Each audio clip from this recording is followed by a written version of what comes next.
Welcome into another edition of the RotoWire Fantasy Basketball Podcast presented by DraftKings Pick 6. I'm your host for the day, Brandon Kravitz, joined by RotoWire analyst Nick Whalen as we get set for a long, arduous, hopefully exciting and profitable grind of an NBA season that starts tonight. Coming up on today's podcast, we're going to hand things off to you for the bounce as we wrap up the episode. So get those questions in. We're going to wrap today's podcast as we do every Tuesday with the bounce. And this time, you're the ones that are going to tee up the questions. Any and everything fantasy basketball related, we'll answer those one by one. It starts for real tonight, Nick. You feeling jitters, excitement? Is there a lack of readiness? Where are we at? Well, I'm in the waiting stages of a draft right now that's still ongoing that we somehow need to finish in the next 8 hours here. And I'm considering taking Marvin Bagley. We're in round 21 of the Raz Jam, so that's kind of where I'm at right now. So I'm feeling a little jittery as we get to opening night. I've also had some coffee here. It's also freezing in my house because I'm in Wisconsin and it's getting down to 35 degrees. So I am jittery, but it might not be because of opening night, but it's finally here, man. It's finally here. I mean, we are reaching, in my opinion, at least, as an NBA guy, as an NFL guy, and as a college football guy, the best period of the sports calendar. I mean, this is it right now. You got Yankees-Dodgers in the World Series that gets started on Friday, a full NBA slate tomorrow. We've got good games tonight, of course, and then we're still in the thick of it with the NFL. And for those that are college football fans, you'll have, before you know it, you'll have the first ever 12-team playoff too. So it is as exciting a time as we've ever seen to be a sports fan. And tonight for us, we're going to pick apart these teams. There's 4 teams in action tonight, so we're going to go one by one for a thing with each guy. Nick just mentioned that he's in a draft right now. I just had my first. I'm in 2 leagues. One is a listener league that I do with my listeners in Orlando, Florida. That was last night. We'll give you some detail on that. And I've got my big money league tonight. That's where I pick 2. And I've officially decided, by the way, Nick, I am between Luka and Wemby. So I have eliminated Nikola Jokic from consideration. Not because he's a bad option. I mean, I can only pick one player. There's only going to be one that's missing from the equation. Those 3 guys, based on mocks that I've done, last night's draft, it seems like there's a tier drop off. It's a consensus 3, but not necessarily a consensus order of the 3. Targeting. I mean, you've essentially sold me on Wemby, so I'm not even going to give you the reasoning behind that because it's all basically plucked from your brain. Luka, I feel like, is ascending to his MVP season. We haven't seen it yet. We saw last year what he was able to do in the playoffs, leading his team in points, assists, and rebounds. We get more of that this year for a guy that, while he walks around sometimes like he's hurt all the time, he's relatively healthy, and it feels like Jokic is not dropping off at all, but it does feel like things are falling apart around him. So I wouldn't be surprised if he took a slight dip in production, which is still a guy that you would want to have on your fantasy basketball team. But if I'm picking second overall and I have to nitpick, I land on Doncic and Wemby as the top 2. Okay. Yeah, I mean, it depends on your build. I mean, I'm not going to steer away from really any of those guys. I still think Jokic is the safest option in fantasy, and I think there's a case to be made that the lack of help around him maybe boosts his numbers overall, reluctantly, right? Because Jokic is not a guy that loves to have to go out and score 35 and, pull in 15 rebounds and hand out 9 assists. He almost does it. All right, fine. I guess tonight I'll have to score, or, I guess tonight I'll have to give you 19 rebounds. It's like he doesn't want to have to do those things. And ideally there's enough talent around him that he can kind of just chill and be this distributor guy. He doesn't care about his own numbers. But I think this season, I mean, if Denver is going to avoid taking a step back and, falling into kind of that middle upper tier in the West, I think they're going to need more out of Nikola Jokic. And you talk about durability. I think that is sneakily the best thing about Nikola Jokic. He doesn't look like he's in the best shape by any means, but he is. It works for him. And, he almost never misses games. I think that's kind of been outside of the raw numbers, which are obviously incredible, and the MVPs.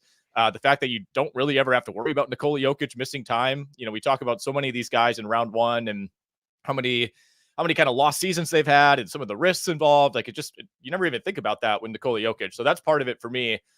I do agree with you, by the way, on Luka as far as this being the MVP season. I was on with our friends over at VSiN late last night talking futures, and you look at the board and it's like the awards odds this year to me are, some of them are exciting, some of them are not. Like MVP, I just don't see this as a year where I would feel comfortable betting like anybody outside of the top 5 in the odds, which is super boring. But it feels like SGA and Luka are the two that are kind of next on the ladder. You know how the MVP works in the NBA, right? You kind of wait your turn. There's like a news cycle that has to follow it. It's like, all right, this guy's won enough. We'll give Jokic a break. Giannis has his 2.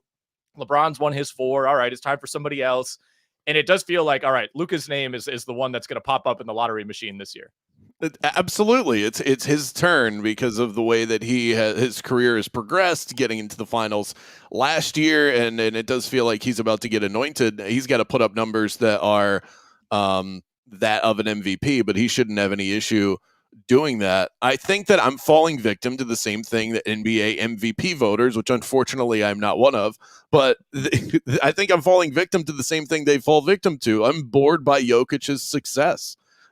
There's nothing I could say to knock his game other than the fact that I don't think the Nuggets are going to be as good this year. But as far as, I don't see Jokic dropping off.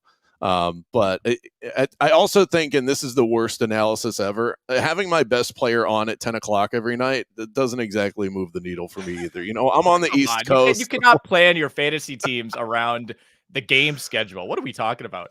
No, just once I've already made the decision, I thought, okay, well, this is actually going to work out because I want to be able to watch my best players. But I almost do the opposite, where it's like I don't want to watch my fantasy guys. I just want to. I can't bear to watch it if it's not going well. It's like I just want to see the box score in the morning. Oh, look, if you have a top 3 pick, it's going to go well. It's the place to be in fantasy basketball this year. Big time signings yesterday in the NBA. Extension deadline day was yesterday at 6 p.m. on the East Coast, so we had a little bit of movement. Jalen Suggs signs a 5-year extension. Jalen Green, we'll get to that unique contract in a second. Alperen Sengun, his teammate. Trey Murphy of the Pelicans. Jalen Johnson of the Hawks. And Aaron Gordon with those aforementioned slipping Denver Nuggets. All locked up for the next several years. And Jalen Green's deal is unique, Nick. 3-year deal worth $106 million, but the 3rd year is a player option. So do you think that was the Rockets taking a cautious approach for a guy that has not proven to be a great or even really consistently good NBA player yet? Or is it Jalen Green betting on himself because he still does have the upside of a superstar? Yeah, I mean, if anything, I think the leverage kind of lies with Jalen Green here, with it being a player option, right? It's like it's kind of on him on that 3rd year, and by the time we get to that, maybe that 3rd year ends up being a deal as far as where the CBA could be, or the the salary cap could be 3 years from now. But yeah, I mean, he's one of a number of players. You see all these deals come through over the last couple of days, and you're like, wow, that's a lot of money for these guys, and there's still going to be that adjustment process. Where it's like the 80th best player in the NBA is making like best player in the NFL type of money, but that's just kind of how things work. I think with Jalen Green, you were always going to sign him to something, right? I mean, he's shown enough that the Rockets weren't just going to, let him go after his rookie deal. I think there would have been multiple teams lining up to give him that contract. And I think they got it at a reasonable number. I think you can kind of reassess year to year with Jalen Green. It's certainly a tradable contract if it needed to be. And Houston's a team that I think for fantasy purposes for us has been among the most difficult to evaluate because of all the depth. And, certainly Jalen Green is going to, as he has the last few years, get every chance possible to kind of prove that he is an ascending star and prove that he is their 2-guard of the future. But I do wonder if there could be some consolidation coming at some point for the Rockets. After signing the extension, it's probably not going to be Jalen Green who's getting shipped out. But this is a team that I think has designs of being, somewhere in that 5, 6, 7, 8 range in the Western Conference, and they have the pieces to do it. They have the depth, but it's really hard to project what this rotation is going to look like, especially with all the options they have, at the 2-guard spot and on the wing. Yeah, and I was looking at teams that could potentially pop early on in the season, and I think Houston might be one of them. I was looking at their early season schedule. They start with Charlotte, Memphis, San Antonio twice. They got some Dallas and New York mixed in there, OKC, but also the Pistons, the Wizards, the Clippers twice, the Chicago Bulls. That's all in the first month of the season. So if you're looking for a team that's a little bit under the radar, if we can still call Houston that, to back early on in the season, it might be the Houston Rockets. Yeah. And with the Jalen Green thing, there, of course, is that leverage of him being able to make that decision. I doubt that if he continues to grow as a player, that he'll accept that player option. And I think Houston would probably love if he would do that. They could have signed him to 5 years, 220, and they opted not to do that. So there is a little bit of trepidation on the Houston side as well, assuming that Jalen Green would have accepted that deal. All right, let's talk about a couple of draft notes. So I had a big draft last night, listener league for me here in Orlando. Got a big draft tonight. Money League starts at 8 p.m., so I'm going to be locked in for that. I know you are either in the midst of an auction or there's one. I know there's another one over at RotoWire that's going on today. Unfortunately, it's while I'm on the air in the afternoon, so I'm not able to take part. So any takeaways from the last couple of drafts that you've done or anything that you think we should share before we get rolling into the action tonight?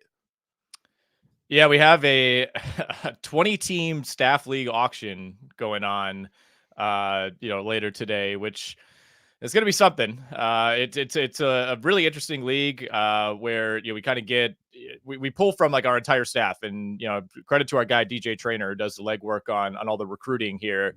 This league tends to be a little off the rails. So you get a lot of our non-NBA personnel take part in this league. So I wouldn't use it as a great measuring stick. This is one where you tend to see Milwaukee Bucks bid up like 25% because we have so many Wisconsin employees. But we did the RotoWire staff stake league auction last week, and that's one of the most competitive leagues in any sport that I play in. It's a 16-team league. Everybody's really sharp. You're not getting a lot of values there. I still love auctions. I almost never come out of an auction feeling like you did it again, Nick. You nailed it. You got everybody you wanted. You paid great prices. But I just love the ability to get who you want. I ended up buying Giannis right away. It was the first nomination, and I usually sit on my money, and I end up waiting too long, and I end up with this like balanced team, but it doesn't have enough upside. So I'm like, you know what? This year I'm going all in. I'm not sitting around and just waiting until the 20th player is nominated, and I'm starting my buying there.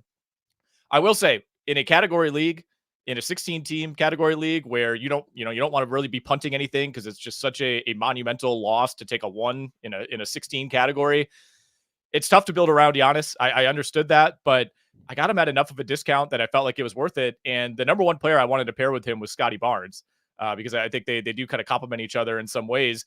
And I was able to do that. Did I probably overpay a little bit for Scottie Barnes? Yes, but that's a pairing that, in a lot of leagues, you're not necessarily able to get. And I love the ability to say, I want this guy and I'm going to get this guy. Like our guy, Kevin O'Brien, who works out of the Madison office, he bought Wembanyama for like $75 and turned around and got Luka. And he's like, I want to go stars and scrubs. That's not a pairing that you'd ever get in a snake draft. Absolutely. So that's the beauty of it, is being able to build the team that you want. And in any walk of life, and auction drafts are no different. If you want something that's a premium, you're going to have to overpay for it. That's just kind of the way that it goes. The draft that I did last night was a 16-teamer as well, 9-cat league. I had picked 13 of 16 and started the draft with Domantas Sabonis. So I felt pretty good about that value. Got Jalen Brunson. Yeah, he's somebody that I do not have enough of, Sabonis. Every single year, especially in the really competitive leagues that I play in, I feel like the teams that have Sabonis do really well. I mean, it's almost like a junior version of Jokic, and part of it is Sabonis doesn't miss time, right? I mean, he in category leagues, there's obviously some deficiencies there, but he plays like 77 games every year. He gives you incredible rebounding advantage. He gives you efficient scoring. He gives you the assists. You're not getting much defensively, but I keep thinking like he's somebody that I wanted to target and just didn't get quite enough of this year. And there's so many sexy players that go around him. It feels like Domantas Sabonis always slips a couple of picks just because he's kind of a boring option. And he does fall into the bucket here on the East Coast of kind of a late tip guy. But it's okay. We're targeting value, not tip times. Jalen Brunson, got him on the turn.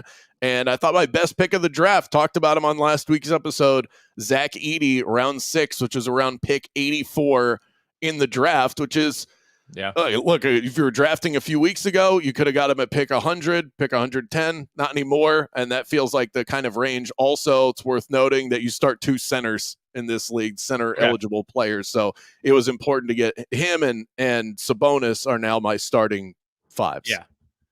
Yeah, I mean that's something that Alex and I talk about a lot in these 2 center leagues. You absolutely you don't want to be in a situation where you're picking your second center around pick 100, right? It's like, as much as I'm in on guys like Valanciunas, and I love Zubac this year, and like Daniel Gafford, guys like that. It's like there are going to be so many other teams that have a big advantage at center, and especially if you're on a platform that has pretty strict positional requirements, like the NFBKC, for example, not super generous as far as players being guard forward or forward center. Those players are few and far between.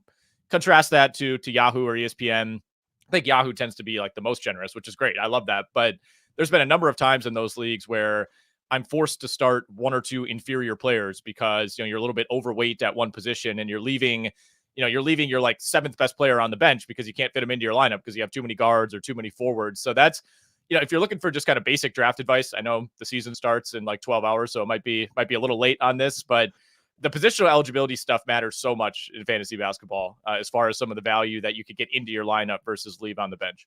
The draft that I'm doing tonight, everybody is eligible for every position, and it almost feels like that's too easy as far as roster build goes. I've never been in a league like that. I've always had some sort of eligibility based on position, but in today's NBA, it does kind of make sense. I mean, Zion is not, I don't think Zion is center eligible, yet he's probably going to play the 5 for New Orleans. So, these things are all over the place. I don't know what New Orleans is going to do at the 5. They're telling us it's going to be Herb Jones. We went as far as to make Herb Jones their starting center on our depth charts on RotoWire, so we'll see. They've been starting Tice. They've been playing a lot of Missy during the preseason. Like, they haven't really shown off what they're telling us, but we'll find out tomorrow night. When they open up. Really fascinating team, the Pelicans. I have no idea where this season is going to go for them. I'm optimistic. They should be in a good spot to get off to a decent start. They're at home against Chicago tomorrow night. That's not a team that I'm super, super high on this year. And then they play at Portland on Friday. So pretty good 1-2 to begin the year for New Orleans. We've got 4 teams that are in action tonight. We're going to hit you with one thing to watch for each one of these teams. But first, let's hear from our guy, Nick, on all things DraftKings Pick 6. We're thrilled to be partnering up with DraftKings Pick 6 this NBA season. And we still got a little time before opening night, but plenty of NFL options available over at Pick 6. Really been enjoying playing there each and every weekend. I think a certain quarterback will throw for more than 300 yards. How about your favorite receiver scoring a touchdown? Check out Pick 6, the newest way to play fantasy football and win cash with DraftKings. Here's how it works. Just pick 2 to 6 players of the same sport and choose if they'll have more or less of a given stat. For football, we're talking yards, catches, touchdowns, etc. Lock in your picks and compete against opponents for a shot to win huge cash prizes. Download the all-new DraftKings Pick 6 app right now and use our code ROTOPICK. That's ROTOPICK, ROTOPICK. For new Pick 6 customers, play at least $5, get $50 in Pick 6 credits guaranteed. Again, that code is ROTOPICK. Gambling problem? Call 1-800-GAMBLER. Help is available for problem gambling. Call 888-789-7777 or visit ccpg.org in Connecticut. Must be 18 plus. Age and eligibility restrictions vary by jurisdiction. Pick 6 not available everywhere, including New York and Ontario. Void where prohibited. See terms at pick6.draftkings.com/promos. By the way, the team where I drafted Zach Edey named the team Garden of Edey. I was pretty impressed with that thought process. As you showed me, I'm a little bit of a hater when it comes to punny team names. That's a hill that I'm going to die on. I'm not going to fault you for it. That's very creative. I like it. But I'm a pretty staunch Team Whalen. I'll just leave it at that. Or no, come on, you gotta put a little spice into it. No, I am. I feel like that, especially in the fantasy football world, that is just it's played out for me. But I respect it. I need to get that. I need to get that out there on the record. Oh no, it's definitely played out. I'm not going to argue with you on that. But if you think of a good one, and if it's unique, don't go onto ChatGPT to find your team name. That's lame. I've never understood this concept of why would your team name be a player pun? Isn't the idea that you're running your own franchise? If anything, it should be the Orlando Wildcats or something like that. Yeah. It's why whoever decided that this is the way we name fantasy teams. I'm not sure. I think sometimes I use it as a strategy to up a player's value, because then other people in your league will think like, well, Yeah, you can't trade that guy. He named his team after him, and true, then it heightens true, their. So it's very true. it's psychological warfare in fantasy. We Yeah. got 2 games tonight. The Boston Celtics favored by 5.5 at home against the New York Knicks. They'll be raising the banners in that one, and you get the Lakers at 10 p.m. Eastern time as a 1-point underdog against the Minnesota Timberwolves. So 2 interesting games tonight. I've got a lean. I've got a best bet. Maybe we can get to that as we wrap up today's episode. But I wanted to hit one thing per team of the 4 that we're watching tonight, and so each of us can tee something up here. The New York Knicks, I think it has to be their chemistry. Only Yeah. 2 players from their starting 5 in Game 7 of last year's playoffs are going to be in this year's starting lineup. So I want to see how things gel early on. What are your thoughts on that, and anything that you're looking for from New York? Yeah, I think you said it right, and I I think on paper this team should be able to figure it out more quickly than most teams that made this many changes. I think obviously the insertion of Karl Anthony Towns into this lineup is kind of the big one, because I think Bridges, Brunson, Hart, they already have that built-in chemistry. Bridges is one of the most versatile guys in the NBA. About as plug and play as it gets. Not really somebody who worries too much about getting his touches or anything like that. But it's fitting in Karl Anthony Towns. And, this is a team that basically played the entire second half of last year without Julius Randle. Dante DiVincenzo was playing big minutes for them. Obviously, he's out of the picture as well. So, how quickly can the Knicks hit the ground running? Can they get Josh Hart going? He's coming off a really bad preseason where he just wasn't really doing a whole lot. Can Jalen Brunson pick up where he left off? Is he still, one of the 5 highest usage players in the NBA, or does that take a step back now that he has a little more support around him? So I have more questions certainly about the Knicks side than I do Boston. I would lean Celtics -4.5 here. If you just kind of want to eat the value and take the money line, that's fine too. I also like the over 221.5. I know some teams could come out flat on opening night, but Celtics were a team that was scoring like almost 130 points per game last year. So they have some wiggle room there. Obviously, they'll be without Porzingis. They're probably going to have to play Al Horford more than they would like at this point in his career, but he's still an effective piece. Do you think we see any sort of letdown from Boston on banner night?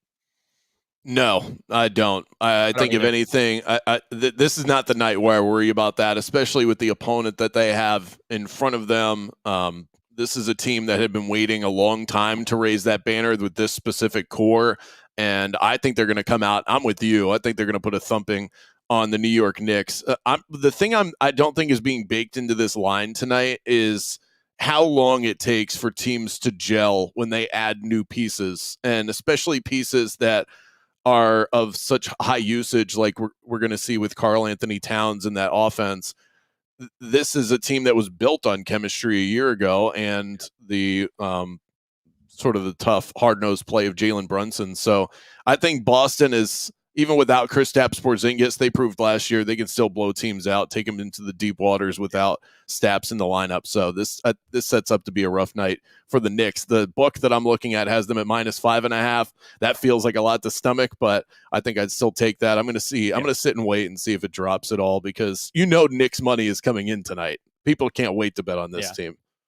Yeah, I mean, I'm seeing 4.5 right now at DraftKings and FanDuel and BetMGM. So, if that's low enough for you, maybe jump on that.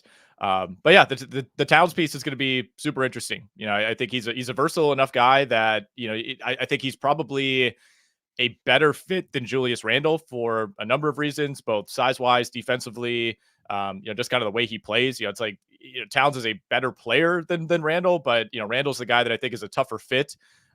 So yeah, how much does Karl Anthony Towns command touches? Is he okay just kind of, maybe being like the 3rd or 4th guy early on, just in terms of like not stepping on people's toes? Obviously, as the season goes along, ideally he's your, kind of number 2 next to Mikal Bridges.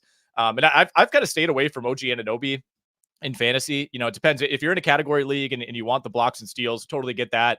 I don't think he's going to be a huge part of this offense. I think he's going to be a true 3-and-D guy, and he's almost a luxury piece for them, right? I mean, bringing him back in addition to all the moves that they made, I think you're just asking OG to knock down some threes, be the guy who guards Jason Tatum, guards Jaylen Brown. I mean, I think that's the other thing I'm looking for in this game, and I know we can move on to the late game after, but the Knicks kind of constructed this roster, it feels like, specifically to beat Boston, or at least be able to match up well against Boston, and they're going to get that test right away.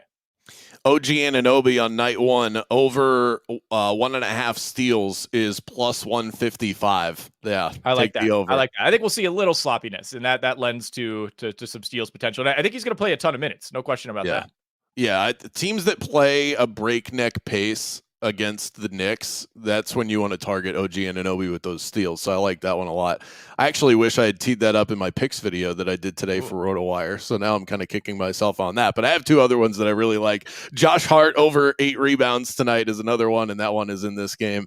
And the other involves the King, who we'll talk about in a second. As far as the Celtics go, I mean, I don't know how much of a talking point there is. This is a team that is fully stocked, ready to try and repeat. We haven't seen a team repeat as champions in the last 6 years, so it's sort of a new NBA. No Kristaps Porzingis until at least Christmas. How old does Al Horford look? I mean, that's kind of my biggest question mark. There really aren't many with the Celtics. No, there aren't. I mean, this feels certainly like the team that has the best chance to repeat since the Warriors in 17-18. I wouldn't bet against it. I don't see any reason, why this team wouldn't continue doing what it did last year. You got a lot of durable pieces. There's not, other than Porzingis, there's not these, injury risk type of players that you worry about. I mean, that's part of the appeal with Jason Tatum and Jaylen Brown and Derek White and Drew Holiday. It's like these guys, for the most part, play, and that's a big part of why they've had so much regular season success. So, I think Boston is a team. I think that will kind of internalize this goal of repeating or even three-peating, which you can somehow bet right now at DraftKings. You can already bet on a Celtics three-peat. I think when I looked at it the other day, it was only like 12 or 14 to 1. So I don't really love the odds there, but you got to park that money for a while, though, to pay that right. off. That's that. I mean, you talk about a futures bet. I mean, that is a futures bet. That's like a 2-year bet. And I don't think you're getting good enough odds for that. But Boston has a great chance to do it, man. Philly already has, major injury concerns. We kind of knew that would be the case. I don't know how good of a regular season team they'll be as they try to kind of load manage Paul George and Embiid. Obviously, the Bucks have huge injury questions. And then you have that, that kind of morass of good, not great teams in the East. I actually think, the 8 playoff teams in the East last year will be the 8 playoff teams again this year. And maybe one of them has like a Memphis Grizzlies type of injury season and drops out, but it's just really hard for me to see any of Celtics, Knicks, Bucks, Cavs, Magic, Pacers, Sixers, Heat not making the playoffs, right? There's a pretty clear line of demarcation between those before you get down to, Chicago, Atlanta, Toronto, etc. It feels like Atlanta would be the only team I could see that could potentially sneak in there. I've heard some. There's a little bit of buzz around them. I think maybe just eliminating the DeJounte Murray addition by subtraction because it was such a bad fit between him and Trae Young. If Jalen Johnson hits that next step that people are waiting for. So that would be the only team I could see sneaking in outside of what you said, which is you never know. Accounting for injuries is so tough. As far as the late game, the Lakers and the Timberwolves, for the Lakers, to me, it's all about how does JJ Redick manage LeBron? Is he even allowed to manage LeBron James? Last year, if you go back to the opener, one of the big storylines coming out of that game was that Darvin Ham had LeBron James on a minutes restriction because he wanted to preserve LeBron, and then LeBron hated it. So I don't see that happening here. I think that's part of the reason Darvin Ham got run is that LeBron is like, yeah, you don't manage my minutes, so you're going to have to leave now. I'm curious to see how that's all managed because LeBron is getting old. It makes sense to put him on somewhat of a limit, but he doesn't seem like he wants any part of that. It's not going to happen. It's not going to happen. I feel like you and I we were all over this time last year when LeBron, had the quote unquote minutes limit to begin the year, and 2 weeks into the season, maybe even less, that was completely out the window. If you've watched that Starting Five show at all on Netflix, they covered that extensively. Yeah, I thought that was great. By the way, sometimes I don't love those type of shows, but I really enjoyed that one. No, I don't think LeBron. The Lakers can't afford for LeBron to be on a minutes limit. That's the other thing. It's all well and good. I mean, LeBron, really for the entire second half of his career, I think has been in search of a situation where he doesn't have to be the guy and can kind of take on, I wouldn't say a secondary role, but isn't. Every Lakers game essentially since LeBron showed up has been, all right, well, LeBron needs to be LeBron tonight or we're not going to win.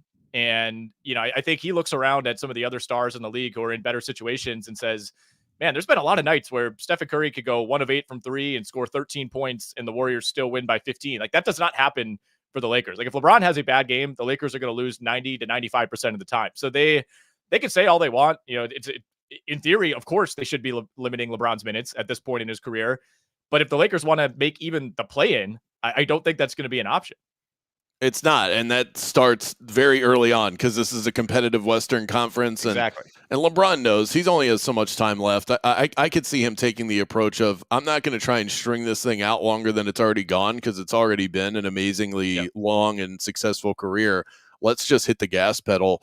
I like LeBron over 24.5 points tonight. He averages 25 in season openers. He was at 21 last year, and that was on a minutes limit. So I think he's always at his best when the lights are the brightest, and opening night's a great night to shine. I like LeBron over points, which feels so chalky, but sometimes you got to go chalk. I think that's fine. LeBron, it's always weird in season openers. I feel like he almost always comes out slow. He usually, it's like the first game of a playoff series too. He usually makes it, kind of more of like a feel out situation. He tries to get other guys involved, realizes that, all right, well, I guess this isn't going to work. Rui Hachimura is 0 for 6 from 3 midway through the third quarter. I guess I got to start taking over. So I think that's a low enough number. I like LeBron over 6.5 rebounds. Especially if you think this is going to be a competitive game, which, it's basically a pick 'em. So I think it will be. LeBron tends to turn it up, in those situations as far as being aggressive on the glass. I think you can look at his assist prop as well. He prefers to not have to, much like Jokic, prefers to not have to be the score first guy. He's always said that throughout his career. But I do think in this spot, he probably has to be by default again, because I don't trust the rest of the Lakers. But I really like LeBron over 6.5 boards, and you could get his assist prop at 7.5. I think I would go rebounds over assists. As far as the Minnesota Timberwolves, is there something that you're looking for tonight? I think season long, you want to see if Anthony Edwards can hit that true next step. I know he's already an elite player, but he was starting to, and this was ridiculous, but he was starting to end up in conversations with Michael Jordan when you were in the postseason last year. And a lot of that was about play style and demeanor and his smile and all of this stuff that doesn't really matter. But he still hasn't received a first place vote for MVP. And if he's going to hit that next level, he's got to get to that point. Obviously, we're going to have to wait for the season to play out to get to see any sort of result there. But night one, is there anything that you're looking for from Minnesota? They got a lot of new pieces here. Yeah, well, first of all, part of the reason that I don't love betting Edwards for MVP is because he's an amazing player, no question about it. But the counting stats just aren't close to what Jokic or Giannis or SGA or Luka certainly are going to put up. So it's like the Timberwolves would have to be the number 1 seed, I think, and they'd probably have to do it by a decent margin to boost his case, because he had an incredible year last year. All NBA season, gave you 26, 5 and 5. The problem is Luka's going to give you 32, 9 and 9. It's like the counting stats just aren't going to measure up to some of these other guys. So that's why I don't love betting him for MVP. I'm interested to see, how aggressive is Anthony Edwards as a 3-point shooter. And you don't want to take too much from the preseason, but he played 26 minutes a game in the preseason and took 13 3-pointers per game, which is insane. That was the most of any player in the preseason. And he actually took fewer threes last season than he did the year before. And the year before, he took fewer threes than he had 2 years ago. So, do we see a little bit more volume from 3 for Edwards, who, has kind of hovered around 35, 36% over the last couple of years? I think the obvious big question for Minnesota is Julius Randle. I think he's a difficult player to fit in for any team. He is a me guy. He is I believe I'm a top 10 player in the league guy, for better or for worse. Sometimes that helps him. Sometimes it doesn't. So fit wise, I think there are some big questions for Minnesota. And I'm also interested to see how they use DiVincenzo. I think that's a really, really big piece. I think the more you look into that trade, the more it really seems like getting their hands on DiVincenzo was the primary goal, as opposed to getting Julius Randle. I think Mike Conley still projects as the starting point guard. I would not be surprised at all if Dante DiVincenzo ends up taking that job at some point. Conley's still a nice, solid veteran, but I think they might need a little bit more scoring punch in that starting lineup. Yeah, and they needed that 3-point shooting spark that DiVincenzo can bring, and that's exactly what they were able to pull off there. So those are our thoughts on all things fantasy basketball and the games that we have tonight. Now it's time to get yours. Every Tuesday we hit you with the bounce, and this time we're going to your questions. The bounce is when we throw things Nick's way, and we make him think on the fly, which it ought to work out great. Let's start with our guy, Frederic. Is Clingan for real? Donovan Clingan, first round pick of the Portland Trailblazers. We'll start with an easy one, Nick. What you got? Is Clingan for real? In terms of where he's being drafted versus, am I comfortable with that? I would say yes. Guy who's blocked, 2 shots per game in limited action in the preseason. He's averaged over 11 rebounds per game in about 20 minutes. I think that's close to the role he could play in Portland. Maybe it's like 14 to 18 minutes behind DeAndre Ayton. I think the fact that he's on the Blazers is a huge advantage, even though, he's not walking into a starting spot like Zach Edey or Alex Sarr. He's still going to play for this team right away. And, I think the Blazers could be bad enough that at some point they, like they did last year, kind of turn this over more so to the younger guys. You think about someone like Jeremy Grant, who hasn't played in the month of April in like 4 years because he's always been on a team that shuts him down or he gets hurt. DeAndre Ayton, every year there's going to be trade rumors. Maybe they deal him and move on to Clingan at some point. So, yeah, I mean, in terms, I think Clingan's going to be like the fantasy point per minute guy that you're maybe not able to start early in the season, but in terms of where he goes in drafts, I'll just look at the last couple of weeks at the NFF or NFBKC. Yeah, he's going around pick 137. I'm totally fine with that. That's the same range as like Kelly Olynyk, Wendell Carter, Risa Shea goes in that range, Noah Clowney, Jalen Smith in Chicago. Like, yeah, I think Donovan Clingan absolutely worth the dart throw at that point in the draft. It's hard for me to justify Clingan being drafted over Wendell Carter Jr., who's a starting center in the NBA, and we don't know what kind of minutes Clingan is going to get. But I noticed that just drafting last night, it would seem like rookies are getting pushed up because we get excited about the new guys. And Clingan was who we saw the most recently because of the run he had with UConn. What about Juan here, who says, Cade Cunningham, is he a good option? Are you in on Cade this year? Yes or no? Yeah. I think, another guy where the price is tepid, it's a very tepid, yeah, you're getting him, mid third round. I'm okay with that. I think there some shutdown risk with him? Maybe. I don't necessarily think so. I mean, I don't think Detroit's going to be any better than they were last year, to be honest. Maybe marginally better. But in terms of fantasy, I think there is good stats, bad team type of potential here. It's all about games played, though. It's like, can he finally get to 70 games? He's played 64, 12, and 62 over the last 3 years. But, last year he gave you 23, 5 rebounds, 7.5 assists. If he can get over a steal, that's huge. Also in category leagues, a really, really good free throw shooter. And we saw the free throw volume increase by about an attempt per game last year, 87% at the line. So, you're always going to be a little bit trepidatious with these guys on the really bad teams. But, I'm in on Cade. Yeah, and I think his value is finally settling into where it should be. He's been kind of overvalued the last couple of years. What about Christian here talking about your guy? You paid up for him in an auction league, Scottie Barnes, going in the first round of most of my Yahoo leagues. Does that sound about right to you? Yeah, I mean, you'll get him in the early, even sometimes mid-second in some leagues. So, if you're talking, it depends on how big your league is. The first round is there's a wide variance there, depending on how big your first round is. Yeah, and I like to look at NFBKC ADP, but that's a 2-center league, so you'll see like Karl Anthony Towns has kind of an inflated ADP.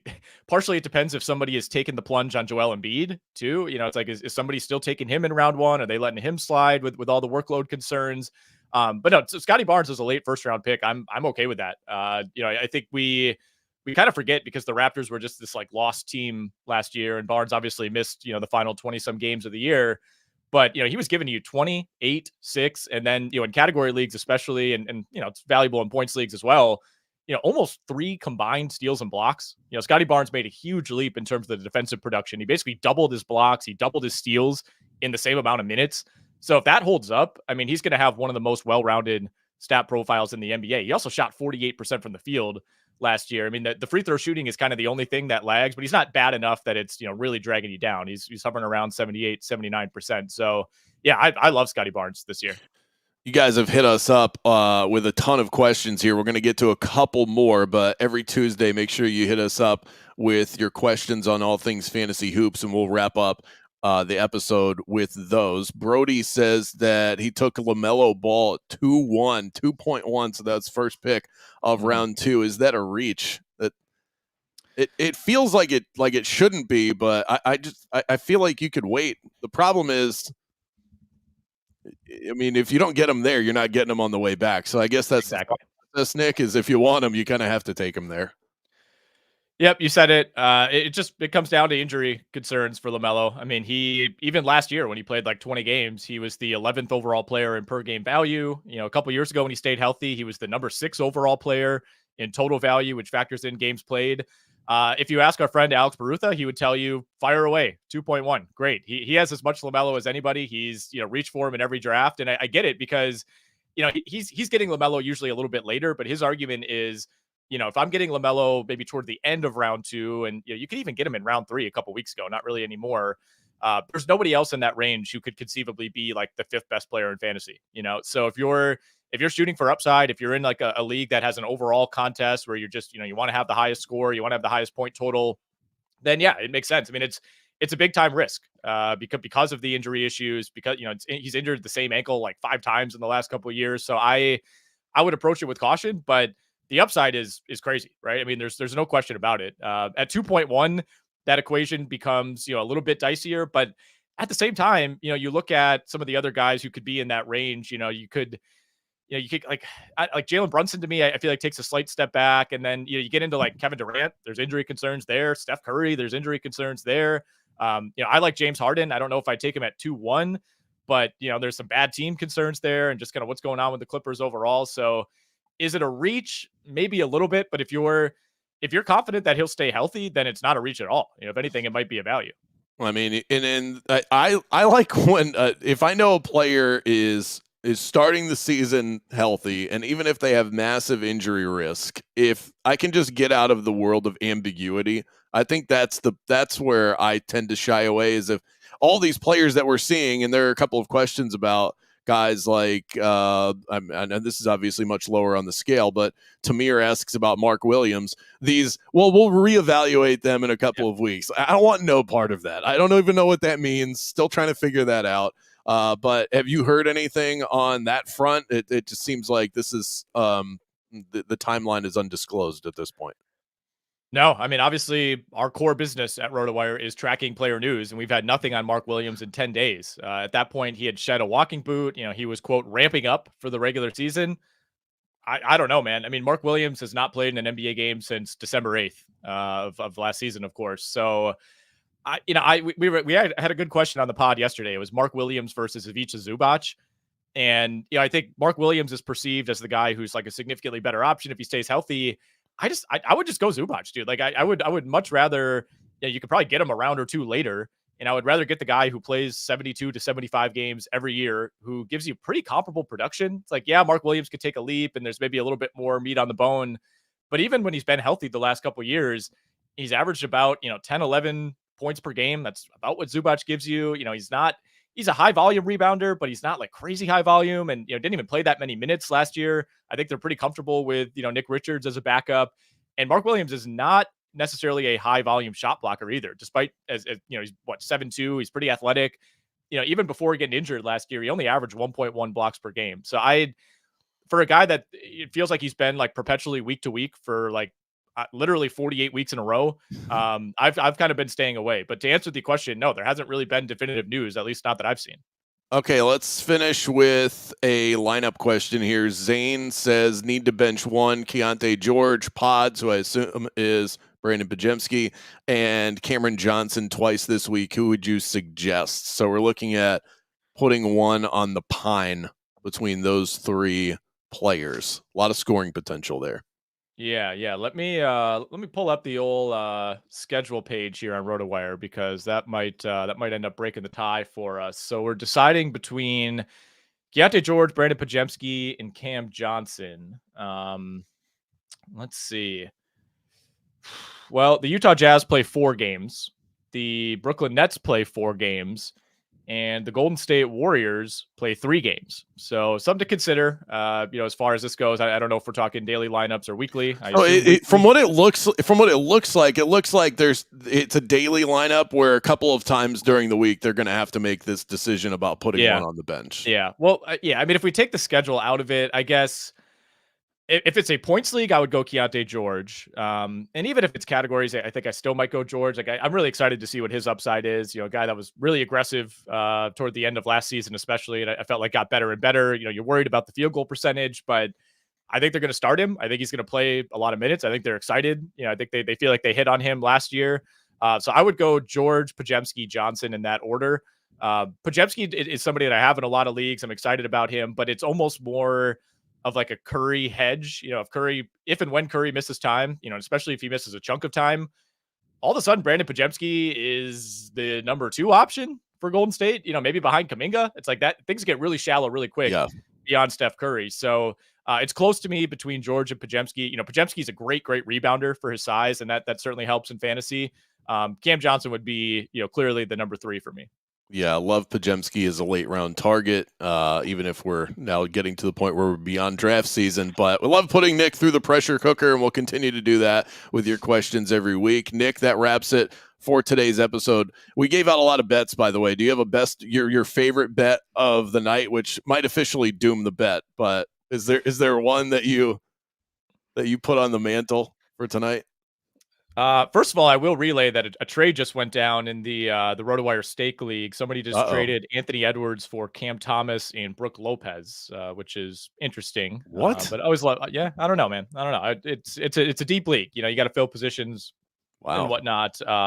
But just wanted to pass that along. Interesting. That feels desperate. I like the LeBron over 6.5 rebounds. That would be my best bet. And I like Minnesota on the money line. As I mentioned, LeBron has not won an opener since his final season in Cleveland. He tends to start slow. His teams tend to start slow. They tend to struggle shooting early in the season.